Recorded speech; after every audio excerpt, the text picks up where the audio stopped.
Hello दोस्तों, स्वागत है हमारे इस नए एजुकेशनल वीडियो में। आज के इस विशेष वीडियो में हम लोग चर्चा करने जा रहे हैं कि एक अच्छे स्टॉक का चुनाव हम कैसे करें based upon its financial statement या कह सकते हैं फंडामेंटल एनालिसिस। इसके आधार पर हम शेयर का चुनाव कैसे करें कि वो शेयर बेहतरीन है या अच्छा है आगे के लिए इन्वेस्ट करने के पॉइंट ऑफ व्यू से।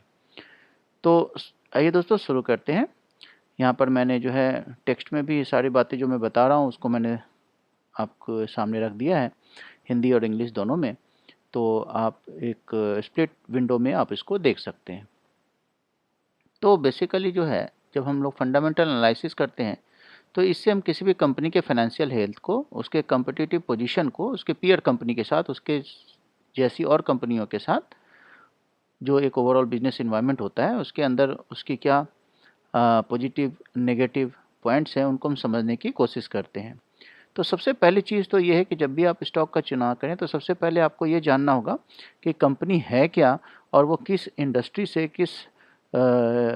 से उसका ताल्लुक है। फॉर एग्जांपल जैसे एचडीएफसी बैंक आप लेते हो तो एचडीएफसी बैंक जो है वो बैंकिंग इंडस्ट्री से ताल्लुक़ रखती है।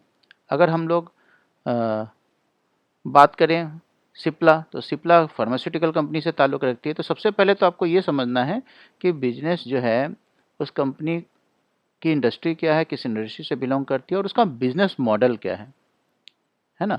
बिजनेस मॉडल का मतलब है कि वो जो कंपनी है वो पैसे कैसे बनाती है, पैसे कैसे कमाती है, वो कौन से प्रोडक्ट को सेल करती है या अगर वो सर्विस देती है तो वो क्या सर्विस सेल करती है। जैसे सपोज़ करो कि मैंने सिप्ला की बात करी तो सिप्ला जो है फार्मास्यूटिकल प्रोडक्ट को सेल करके अपनी अर्निंग करती है। अगर हम बात करें इन्फोसिस की तो इन्फोसिस क्या करती है, वो आईटी सर्विसेज सेल करके पैसे बनाती है ना।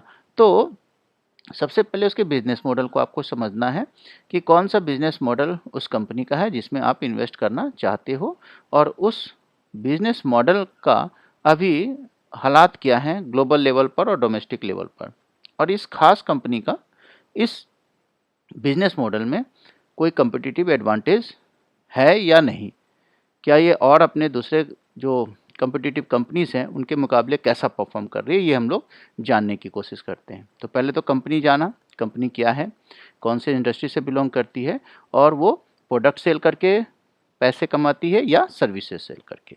दूसरी बात आती है इंडस्ट्री का एनालिसिस करना।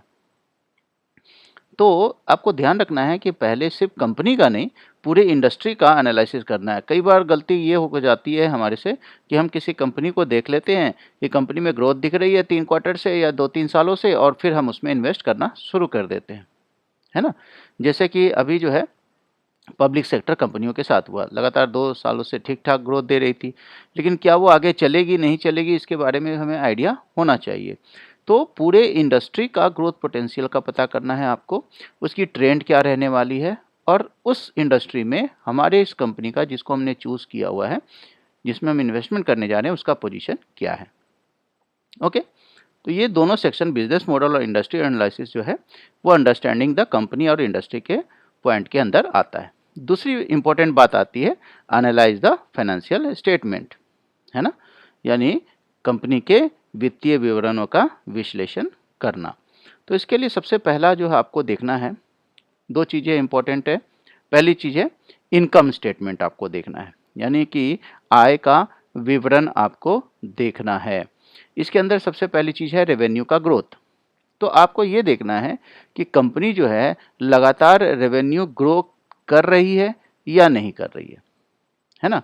कंसिस्टेंसी होनी चाहिए, ये नहीं कि एक क्वार्टर में है, फर्स्ट क्वार्टर में उसने ग्रो किया, सेकंड क्वार्टर में डाउन हो गए, थर्ड क्वार्टर में डाउन हो गए, फिर फोर्थ क्वार्टर में फिर से वो मूव करना शुरू कर दिया। तो एक ग्रोथ कंसिस्टेंट होना ज़रूरी है, क्वार्टर ऑन क्वार्टर भी और ईयर ऑन ईयर भी, पहली चीज़। दूसरा, प्रॉफिट का मार्जिन क्या है। Check operating and net profit margin to assess profitability. ध्यान रखना ऑपरेटिंग मार्जिन अलग होता है और नेट प्रॉफिट मार्जिन अलग होता है। ये आपको उसके बैलेंस शीट से, आपको सारी चीज इनकम स्टेटमेंट से, आपको नॉट बैलेंस शीट से, profit and loss account, income statement से आपको वो सारी चीज़ें पता चल जाएगी कि उसकी ऑपरेटिंग प्रॉफिट क्या है और नेट प्रॉफिट क्या हो रही है। तीसरा जो इम्पोर्टेंट पॉइंट है इनकम स्टेटमेंट के अंदर वो है अर्निंग पर शेयर। तो अर्निंग पर शेयर में आपको ये देखना है कि उसकी अर्निंग पर शेयर क्या है, ईपीएस क्या हो रही है। अगर हायर ईपीएस है तो वो पॉजिटिव साइन होगा, है ना, कंपनी में इन्वेस्ट करने के लिए। लेकिन आपको एक चीज़ का ध्यान रखना है कि इंडस्ट्री का ईपीएस क्या होना चाहिए और जो उनके पीयर्स कंपनी है यानी उनकी कॉम्पिटिटिव कंपनीज जो हैं उनके ईपीएस क्या हैं। तो एक आपको जो है क्रॉस चेकिंग करनी होगी, है ना, रिलेटिव एनालिसिस करना होगा। उसके आधार पर आप ये चूज़ कर सकते हैं कि कौन सी कंपनी जिसमें हम इन्वेस्ट करने जा रहे हैं उसका ईपीएस कैसा है। दूसरा आता है बैलेंस शीट। तो बैलेंस शीट के अंदर आपको क्या क्या चीज़ें देखनी है। बैलेंस शीट जब आप देखोगे तो इनकम स्टेटमेंट के अंदर आपको देखना है रेवेन्यू ग्रोथ, प्रॉफिट मार्जिन और अर्निंग पर शेयर। और बैलेंस शीट के अंदर आपको देखना है debt to equity ratio, current ratio और एसेट का यूटिलाइजेशन। तो बैलेंस शीट के अंदर मैं आपको हिंदी वाला भी उसका जो अनुवाद है वो मैं आपके सामने रख रहा हूँ। तो डेट टू इक्विटी रेशियो में ये ध्यान रखना है कि आपका रेशियो 1 से कम आना चाहिए।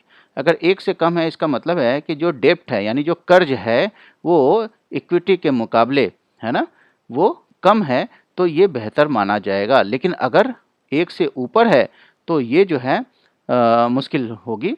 तो डेट टू इक्विटी रेशियो जितना कम होगा उतना बढ़िया है। करेंट रेशियो हमेशा ध्यान रखना है ये भी 1 से नीचे होना चाहिए। 1 से ऊपर हुआ तो ये शॉर्ट टर्म लिक्विडिटी को बताता है, यानी लिक्विडिटी आ तो रही है लेकिन उसका प्रॉपर यूटिलाइजेशन नहीं होगा क्योंकि ज़्यादा से ज़्यादा पैसा जो है कर्ज के को लौटाने में लग सकता है। तीसरा पॉइंट है एसेट का यूटिलाइजेशन। सबसे ये भी आपको देखना है कि जो कैश फ्लो हो रहा है उसका कितनी अच्छी तरीके से कंपनी अपने एसेट को यूटिलाइज कर रही है। एसेट के अंदर दोनों हैं, current assets and fix assets, है ना। तो ये दोनों को कैसे कंपनी यूटिलाइज कर रही है, कितना एफिशिएंटली यूटिलाइज कर रही है कंपनी के प्रॉफिटेबिलिटी को बढ़ाने के लिए। ठीक है, तो एनालाइज फाइनेंशियल स्टेटमेंट के अंदर पहला आ गया इनकम स्टेटमेंट, दूसरा आ गया बैलेंस शीट और तीसरा है कैश टू फ्लो स्टेटमेंट। तो हम लोग कैश टू फ्लो स्टेटमेंट को देख लेते हैं। इसके अंदर 2 पॉइंट आएंगे, ऑपरेटिंग कैश फ्लो और फ्री कैश फ्लो। तो सबसे ज़रूरी चीज़ ये है कि कंसिस्टेंट पॉजिटिव कैश फ्लो होना चाहिए, है ना, यानी कि जो हम सेल कर रहे हैं उसका पैसा बिना देरी के समय से कंपनी के पास आ रही है नहीं आ रही है ना, क्योंकि वो डेटर्स को जो सेल कर रही है कंपनी, है ना, जो उसके कस्टमर हैं उसको जो सेल कर रही है उससे पैसा तो कंटिन्यू आ रहा है या उसमें समय लगता है, हायर टाइम लगता है, जो टाइम डिफरेंस है वो ज़्यादा है तो ये थोड़ा सा मुश्किल होता है। तो आपको ये भी देखना है कि कैश फ्लो कंसिस्टेंट होना चाहिए। और फ्री कैश फ्लो ये भी जो है कंपनी का वो हाई फ्री कैश फ्लो ये क्या सजेस्ट करता है कि कंपनी जो है वो ग्रोथ में ज़्यादा पैसा लगा रही है और कंपनी ग्रो भी उसी के मुकाबले कर रही है जिससे शेयर होल्डर्स को रिटर्न उसके इन्वेस्टमेंट पर प्रॉपर मिल रहा है। ओके, तो ये 3 हम इसके अंदर हमने देखा। 3 पॉइंट्स हमने कौन कौन सा देखे आपको एक बार फिर से, फाइनेंशियल स्टेटमेंट के अंदर income statement, balance sheet and cash flow statement. अब आते हैं इवेल्युएट की मैट्रिसेस, है ना। कुछ और भी इम्पोर्टेंट टेक्निकल पैरामीटर्स हैं जिसको हम लोग देखते हैं कि उससे जो है हमारे को कंपनी के बारे में पता चलता है कि कंपनी कैसा परफॉर्म कर रही है। पहला है PE ratio, that is price to earning ratio. तो पी रेशियो भी आपको क्या करना है कि अपने जो भी इंडस्ट्री के और भी कंपनीज हैं जो इनके कंपटीटर कंपनी उसके मुकाबले करंट कंपनी का पी रेशियो क्या है। और प्राइस टू बुक रेशियो, है ना, useful for asset heavy industry. Asset heavy industry मतलब कुछ इंडस्ट्री इतने उनके एसेट्स इतने ज़्यादा होते हैं, ठीक है, मार्केट कैप भी बहुत ज़्यादा होता है और स्टॉक की प्राइस भी काफ़ी ज़्यादा हो रही है। तो आपको ये आपको पता होना चाहिए कि जो स्टॉक की प्राइस है और उसकी जो बुक वैल्यू है दोनों में क्या रिलेशन है, क्या उसके मुकाबले उसका स्टॉक प्राइस है या नहीं है, इसको देख करके आपको अंदाज़ा लगाना है। ठीक है, तो price to book value ratio भी उतना ही इम्पोर्टेंट है। थर्ड पॉइंट है रिटर्न ऑन इक्विटी, है ना। तो high return on equity indicate effective management. अगर इक्विटी का रिटर्न अच्छा मिल रहा है यानी इन्वेस्टर को प्रॉपर रिटर्न मिल रहा है तो इसका मतलब है कि मैनेजमेंट उसका काफ़ी इफेक्टिव है और अच्छे से काम चल रहा है कंपनी के अंदर। डिविडेंड यील्ड है या नहीं है, है ना? तो ये ध्यान रखो, जो भी इनकम फोकस इन्वेस्टर होते हैं उनका ये नहीं होता है कि सिर्फ शेयर के प्राइस में एप्रिसिएशन हो, यानी उसके मूल्य में वृद्धि हो, बल्कि वो चाहते हैं कि कंपनी से डिविडेंड भी उनको मिले। तो डिविडेंड यील्ड देती है नहीं देती है कंपनी, किस तरीके से देती है, किस रेशियो में देती है, ये भी आपको पता करना है। पांचवा पॉइंट है earning growth. Check past trends and projected growth. तो आपको quarter on quarter, year on year company का अर्निंग ग्रोथ क्या है उसको, उसके बारे में आपको पता लगाना है। इससे आपको एक प्रोजेक्शन मिल जाएगा कि आगे आने वाले सालों में कैसा रह सकता है। यहाँ भी ध्यान देने वाली बात है कि अपनी कंसर्न कंपनी जिसमें आप इन्वेस्ट करने जा रहे हैं और दूसरे इंडस्ट्री के ही, सेम इंडस्ट्री के पीयर्स कंपनी का भी आपको अर्निंग ग्रोथ चेक करना है। चौथी पॉइंट की बात हम लोग करें तो चौथा पॉइंट है एसेस कॉम्पिटिटिव पोजीशन, यानी कि क्वालिटेटिव एनालिसिस भी करना है ना? तो इसके अंदर जो है सबसे पहली चीज़ ये आती है कि जो कॉम्पिटिटिव एडवांटेज है कंपनी के पास कैसा है, उसके पास कितने पेटेंट उन्होंने करा रखे हैं प्रोडक्ट के बारे में, उसकी ब्रांड क्या क्या ब्रांड्स हैं जो मार्केट में चल रहे हैं, ब्रांड की लॉयल्टी वैल्यू क्या है ना?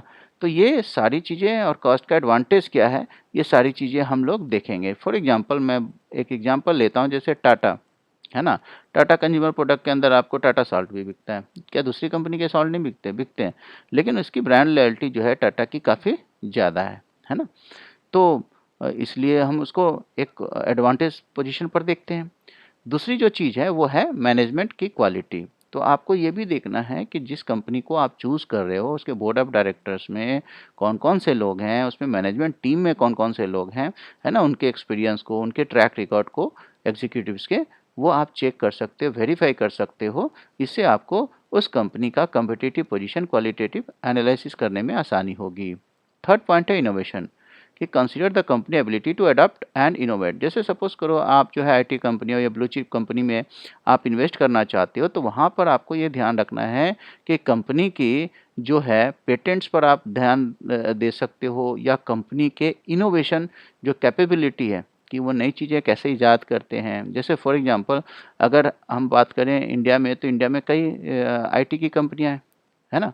तो इन आईटी कंपनियों में आपको पता है कि आज जो अभी जो ट्रेंड चल रहा है वो एआई का ट्रेंड चल रहा है। तो क्या वो जो कंपनी है एआई के क्षेत्र में कैसा काम कर रही है, डेटा एनालिटिक्स के क्षेत्र में क्या कैसे काम कर रही है, यानी नए इनोवेशन पर वो कितना ध्यान दे रही है और उसमें कितना पैसा लगा रही है, कि कैसे कंपनी ग्रो कर रही है, इसके बारे में, यानी इनोवेशन के क्षेत्र में कंपनी कैसा काम कर रही है, इसको अगर आप पता करेंगे और अगर वो इस क्षेत्र में बढ़ रही है आगे, तो हम इसे उसके क्वालिटेटिव एनालिसिस को बेहतर तरीके से कर सकते हैं और उसको पॉजिटिव हम मान सकते हैं। उसके बाद आता है पांचवा जो फैक्टर आता है, ये सारे फैक्टर्स तो हो गए कंपनी को लेकर के, ठीक है। नेक्स्ट जो फैक्टर आते हैं वो है मैक्रो इकोनॉमिक के फैक्टर्स, जो कि डिपेंड करता है कुछ बाहरी इन्वायरमेंटल फैक्टर्स पर, जिसमें है इंटरेस्ट रेट्स, है ना? High interest rates can affect borrowing cost and consumer spending, ठीक है। तो सपोज करो कि इंटरेस्ट रेट्स काफ़ी ज़्यादा है, जैसे आपने अभी सुना ही होगा कि हमारे फाइनेंस मिनिस्टर ने, है ना, निर्मला सीतारमन जी ने पिछले जो हमारे आरबीआई के गवर्नर शक्तिकांत दास जी थे, रिटायरमेंट से पहले उनसे आग्रह किया था कि आप जो है रेट कट करें, ताकि इंटरेस्ट रेट थोड़ा डाउन हो सके, है ना, इंडस्ट्री को थोड़ा लोअर इंटरेस्ट रेट पर जो है पूंजी मिल सके, और जो है मार्केट में थोड़ा सा कैश का फ्लो हो, जिससे कि बिजनेस ग्रो करेगा। तो ये एक मैक्रो इकोनॉमिक फैक्टर है। अगर सपोज करो कि जैसा कि सुनने में आ रहा है कि अगर महंगाई, जैसा इस महीने अगर महंगाई के जो आंकड़े आएंगे तो पता चलेगा महंगाई घट रही है, बढ़ रही है, ज़्यादा चांस है घटने का ही। तो अगर उसको एक बेस बना करके आरबीआई गवर्नर जो है ये बताते हैं कि वो रेट कट करने जा रहे हैं, तो इससे क्या होगा, एक पॉजिटिव आउटलुक तो होगा ही, है ना, इंटरेस्ट रेट के डाउन होने से, और कैश फ्लो भी बढ़ेगा, है ना, इकोनॉमी में, तो उससे फ़ायदा होगा और उससे सारी कंपनियों को फ़ायदा होगा, ठीक है ना। तो एक मैक्रो इकोनॉमिक्स जो फैक्टर है वो समय होता है कि जिससे कि सारे कंपनी, बेस्ट कंपनी जो है ग्रो करते ही करते हैं। नेक्स्ट है इन्फ्लेशन क्या है, तो impact of cost and purchasing power. देखो इन्फ्लेशन, महंगाई अगर ज़्यादा है ठीक है, जैसा कि पिछले आपने क्वार्टर में देखा होगा, दिसंबर में जो हमारे पास जो रिपोर्ट आई थी, महंगाई के आंकड़े जो हैं वो ज़्यादा आए थे। तो ये महंगाई के आंकड़े, इन्फ्लेशन का डायरेक्ट कनेक्शन इंटरेस्ट रेट के साथ होता है।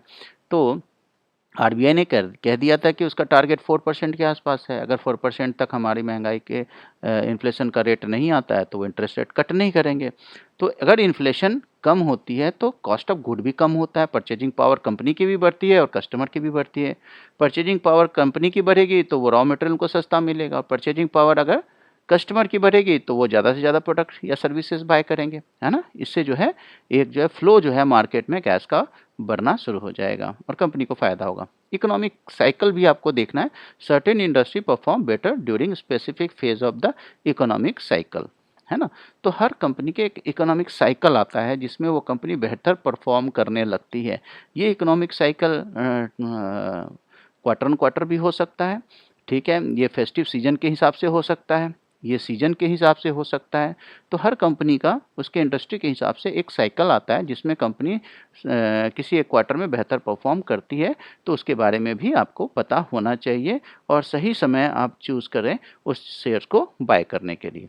छठी जो इम्पोर्टेंट चीज़ है वो आपको करनी है रिस्क असेसमेंट, है ना, यानी जोखिम का आकलन आपको करना है।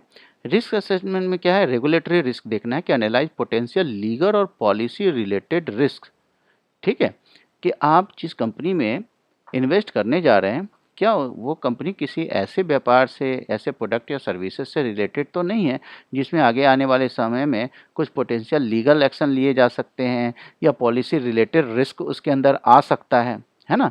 जैसे कुछ समय पहले जो है कुछ आईटी कंपनियां जो है वो क्रिप्टो करेंसी के बारे में सोच रही थी, है ना, फिर क्रिप्टो करेंसी को रोक दिया गया, ठीक है, कानून ला करके, ठीक है, कि वो अभी लीगल सिस्टम में नहीं उसको डाला गया, ठीक है। एक एग्जांपल मैं ले रहा हूँ। या फिर मान लो सपोज़ करो कि कुछ कंपनियाँ ऐसी हो जाए जो किसी स्टेट में उनकी मैन्युफैक्चरिंग चल रही हो, वाइन से बियर से रिलेटेड कंपनी हो, पता चले कोई ऐसी स्टेट गवर्नमेंट आ गई जो वहाँ पर उसको वाइन के सेल को इलीगल कर दे या मैन्युफैक्चरिंग को इलीगल कर दे, तो ये एक तरह से पॉलिसी रिलेटेड रिस्क हो जाएगा, है ना।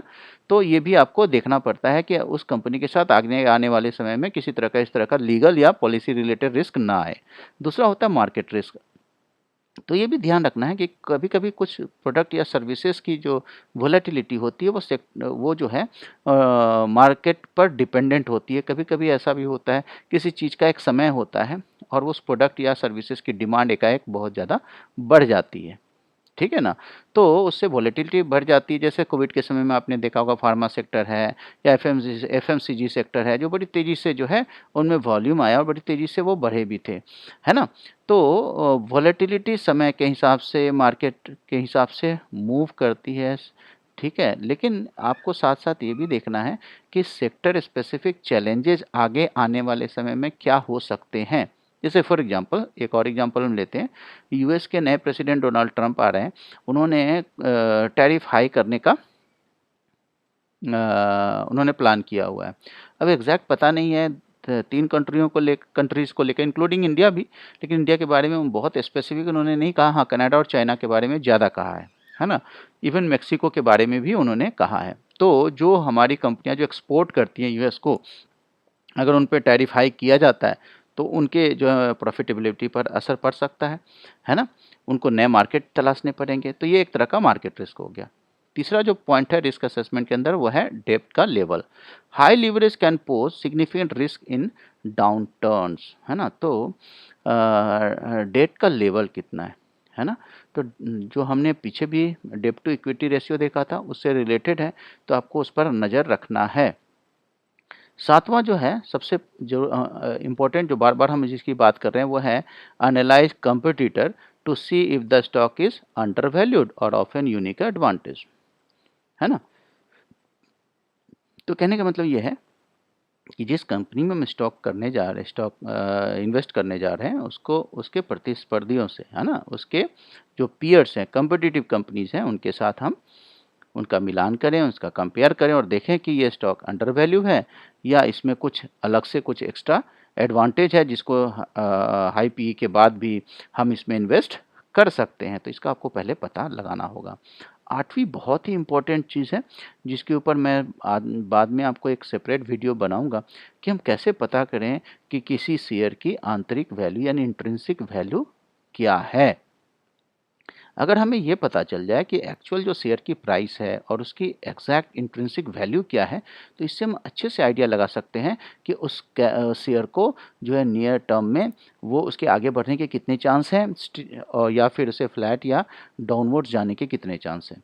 तो जो इंट्रिंसिक वैल्यू जो निकाली जाती है वो दो मेथड से निकाली जाती है। पहला जो मेथड कहलाता है उसको कहते हैं डिस्काउंटेड कैश फ्लो, है ना।